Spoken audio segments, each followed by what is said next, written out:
کر رہا ہوں.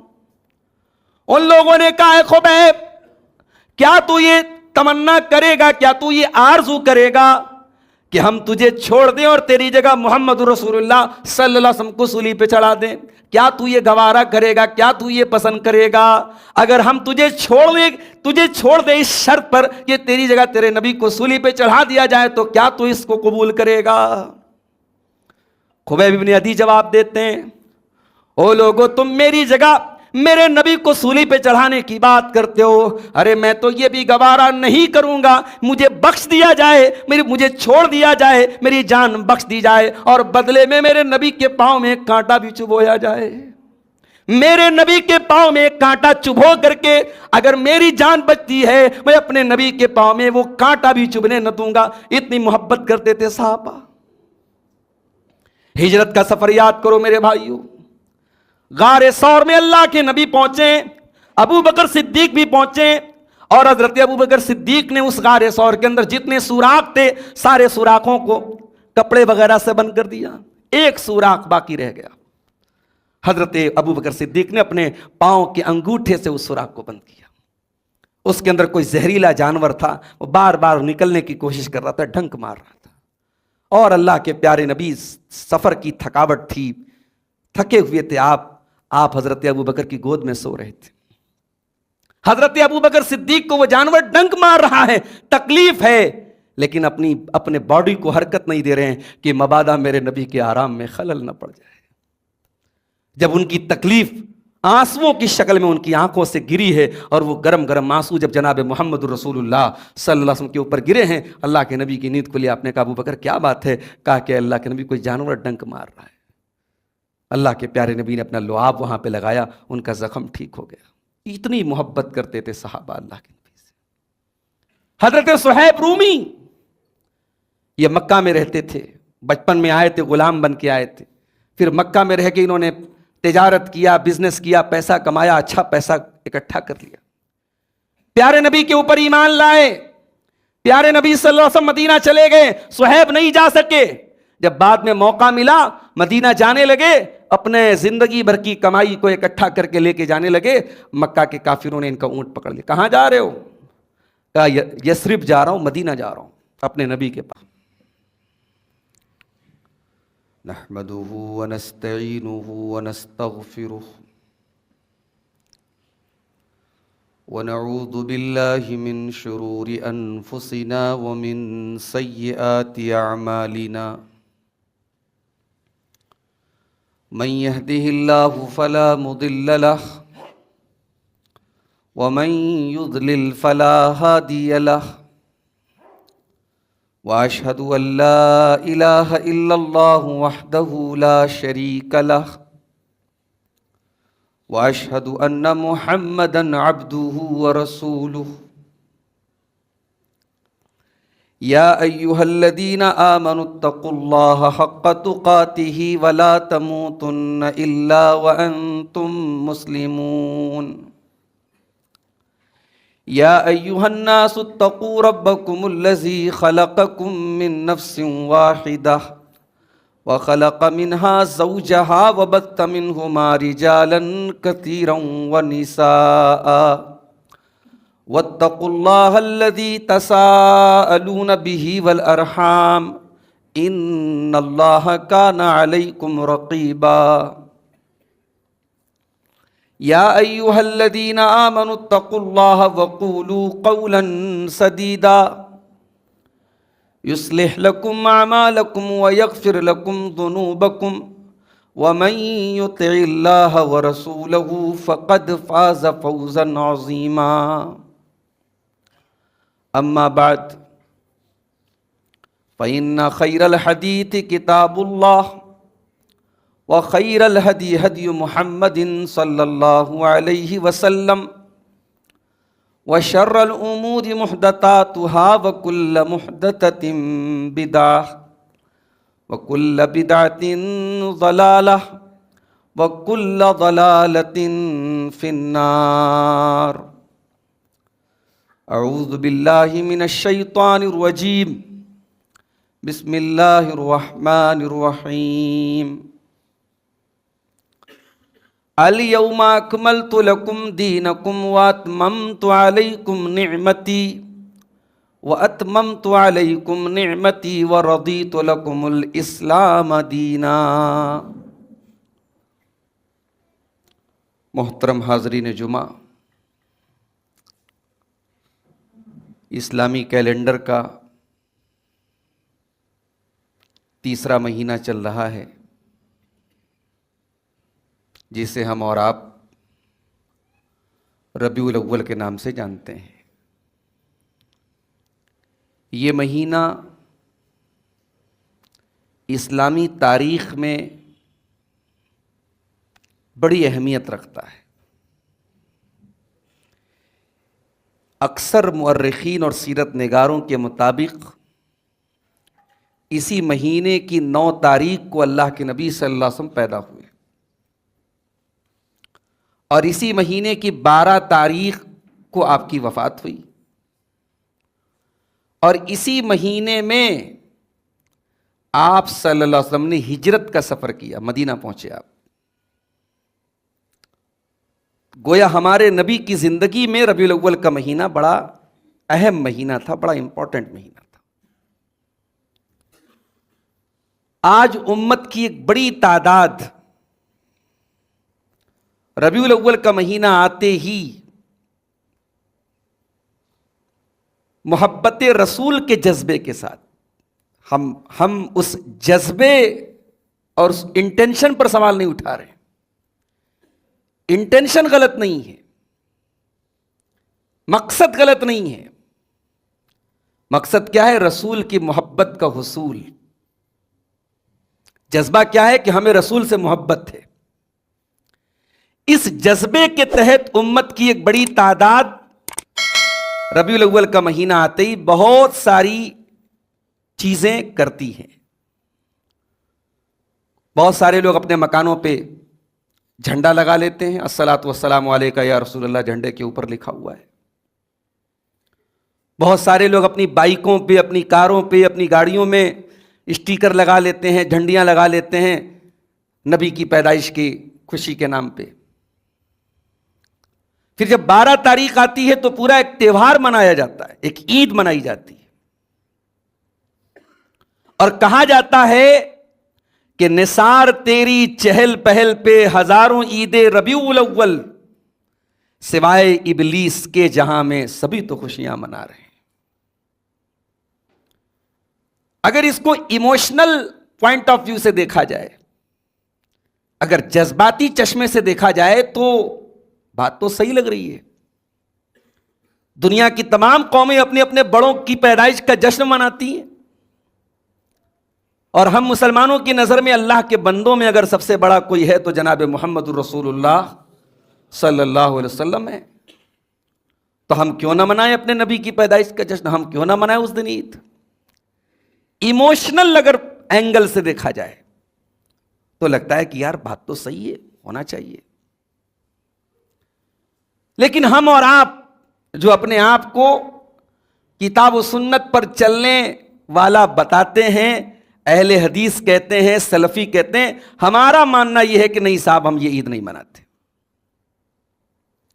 اب ظاہر ہے کہ اس پر کاؤنٹر کوسچن آئے گا کہ کیوں نہیں مناتے آپ؟ ہم نہیں مناتے اس لیے ہمیں گستاخ رسول بھی کہا جاتا ہے، ہم پر یہ الزام بھی لگایا جاتا ہے صاحب یہ اپنے بچے کے پیدا ہونے پر تو خوشی مناتے ہیں اور انہیں رسول سے محبت نہیں ہے، رسول کی پیدائش پر یہ کوئی خوشی نہیں مناتے۔ تو آج کے ہمارے خطبہ جمعہ کا عنوان یہی ہے کہ ہم عید میلاد النبی کیوں نہیں مناتے ہیں۔ دیکھیے اسلام یہ انسان کا بنایا ہوا دین نہیں ہے، اللہ کا بنایا ہوا دین ہے۔ اسلامی شریعت، اسلامک لا، اسلامی قانون یہ مین میڈ نہیں ہے، انسان کا بنایا ہوا نہیں ہے، یہ میڈ بائی اللہ ہے۔ یہ قانون اللہ کا بنایا ہوا ہے اور یہ فکس قانون ہے، یہ چینجیبل نہیں ہے، یہ اپ گریڈیبل نہیں ہے کہ دور آیا تو اس کو اپ گریڈ کرتے چلے جاؤ۔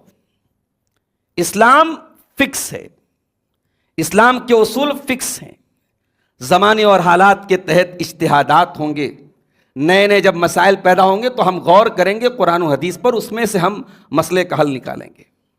لیکن دور اور حالات کے تحت ہم قرآن کو بدل نہیں دیں گے، حدیث کو بدل نہیں. قرآن وہی رہے گا، حدیث وہی رہے گی. جو دو اوتھینٹک سورسز ہیں شریعت کے، قرآن اور حدیث، یہ اپنی جگہ ایز اٹ از برقرار رہیں گے. تو ہمارا یہ ماننا ہے کہ دین مکمل ہے. اور یہ دین کب مکمل ہوا؟ یہ 1400 سال پہلے مکمل ہوا، جب اللہ کے پیارے نبی اپنی زندگی کا آخری حج اور پہلا حج کر رہے تھے. وہی آپ کا پہلا حج بھی تھا اور وہی آپ کا آخری حج بھی تھا، جسے ہم حجۃ الوداع کے نام سے جانتے ہیں. حجۃ الوداع کے موقع پر عرفات کے میدان میں 9 ذی الحجہ کی تاریخ تھی. قرآن کی آیت اللہ کے نبی کے اوپر نازل ہوتی ہے، سورہ مائدہ کی آیت نمبر 3. اليوم اکملت لکم دینکم واتممت علیکم نعمتی ورضیت لکم الاسلام دینا. اے میرے بندو، میں نے اسلام کو تمہارے لیے مکمل کر دیا.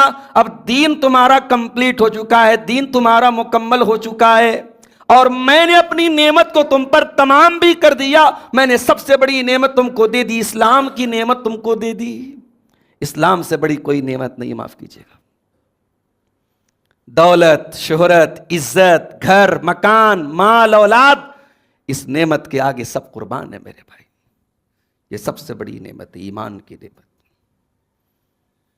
جب دنیا میں کبھی آپ کو بہت پرابلمز محسوس ہو، بڑی ٹینشن محسوس ہو، زمانے میں بڑی مصیبتیں اور آزمائشیں آپ کے اوپر آئے نا، تو یہ سوچ کے اپنے دل کو تسلی دے دینا کہ اے اللہ، کچھ نہیں ملا، کم سے کم ایمان تو ہے ہمارے پاس. یہ اسلام کی نعمت دنیا کی سب سے بڑی نعمت ہے. اللہ نے اس کو کہا کہ میں نے اسلام دے کر I have completed، میں نے اپنی نعمت کو مکمل کر دیا. یہ میری لاسٹ اور آخری نعمت ہے، سب سے بڑی نعمت ہے یہ. اور شاید دنیا میں ہمیں اس نعمت کا احساس نہ ہو، لیکن جب ہم جنت میں جائیں گے انشاءاللہ، وہاں ہمیں اس بات کا احساس ہوگا کہ کتنی بڑی نعمت ہے. قرآن کہتا ہے جب جنتی جنت میں جائیں گے تو جنتی کیا کہیں گے؟ وَقَالُوا الْحَمْدُ لِلَّهِ الَّذِي هَدَانَا لِهَذَا وَمَا كُنَّا لِنَهْتَدِيَ لَوْلَا أَنْ هَدَانَا اللَّهُ. اے اللہ تیرا کرم ہے، تو نے اسلام کی نعمت سے ہم کو نوازا، تو نے ہدایت کی نعمت سے ہم کو نوازا. اگر تو نے ہدایت نہ دی ہوتی، اے اللہ ہماری اوقات نہیں تھی کہ ہم ہدایت پا سکتے. اسی ملک میں، اسی شہر میں لاکھوں لوگ ایسے ہیں پتھر کے بت کے آگے سجدے کر رہے ہیں، ہاتھی کی تصویر بنا کے اس کی عبادت کر رہے ہیں، چوہے کی تصویر بنا کے اس کی عبادت کر رہے ہیں، شرمگاہ کی عبادت کر رہے ہیں، گائے کا گوبر کھا رہے ہیں، پی رہے ہیں. اس ملک میں بڑے بڑے انٹلیکچوئل لوگ، بڑے بڑے پڑھے لکھے، بڑے بڑے ڈگری یافتہ جج ہیں، وکیل ہیں، انجینئرز ہیں، ڈاکٹرز ہیں، وہ کریشن کی عبادت کر رہے ہیں. ان لاکھوں لوگوں کے بیچ میں اللہ نے آپ کو یہ عزت دی کہ آپ کریٹر کی عبادت کر رہے ہیں، آپ توحید پر ہیں، آپ اسلام پر ہیں. اس نعمت کی قدر کرو میرے بھائیوں. الیوم اکملت لکم دینکم، یہ آیت نازل ہوئی کب؟ حجۃ الوداع کے موقع پر. نبی کی زندگی کا آخری حج، نبی کا انتقال ہوتا ہے ربیع الاول میں، اور حج کب ہو رہا ہے؟ ذی الحجہ میں. ذی الحجہ کے بعد کون سا مہینہ آتا ہے؟ محرم. پھر کون؟ سفر. اور 12 ربیع الاول کو انتقال ہوا. 2.5 مہینہ پہلے یہ آیت نازل ہوتی ہے. دین مکمل ہو گیا، اللہ اعلان کر رہا ہے دین مکمل ہو گیا. اب کوئی آتا ہے اور کہتا ہے صاحب میں ایک تیسری عید کو اس دین میں ایڈ کر رہا ہوں. جو میرے نبی نے دین دیا اس میں 2 ہی عید تھی. بخاری کی صحیح بخاری اٹھاؤ، کتاب العیدین آپ کو ملے گا. صحیح مسلم اٹھاؤ، کتاب العیدین ملے گا. عید الفطر کی نماز کا طریقہ ملے گا، عید الاضحیٰ کے مسائل ملیں گے. ترمذی شریف اٹھاؤ، کتاب العیدین ملے گا، عیدین کا چیپٹر ملے گا. ابن ماجہ اٹھاؤ، عیدین کا چیپٹر. مجھے کوئی ایک حدیث کی کتاب لا کے دے دو جس میں عید میلاد النبی کا کوئی چیپٹر موجود ہو میرے بھائی. نہیں ملے گا آپ کو. یہ اس دین کا پارٹ ہے ہی نہیں ہے جو دین میرے نبی پر مکمل ہوا تھا. آپ کو ایموشنلی اچھا لگ رہا ہے، جلوس نکل رہا ہے، آپ کہہ رہے ہیں. ایک صاحب کہنے لگے صاحب یہ جو جلوس نکلتا ہے نا، ہمیں غیر مسلموں پر ہمیں ایک پاور کا احساس ہوتا ہے. وارے مسلمان، اونٹ رے اونٹ تیری کون سی کل سیدھی. تو بدعات اور خرافات کے ذریعے اپنا پاور دکھا رہا ہے. تجھے بڑا پاور دکھانے کا شوق ہے تو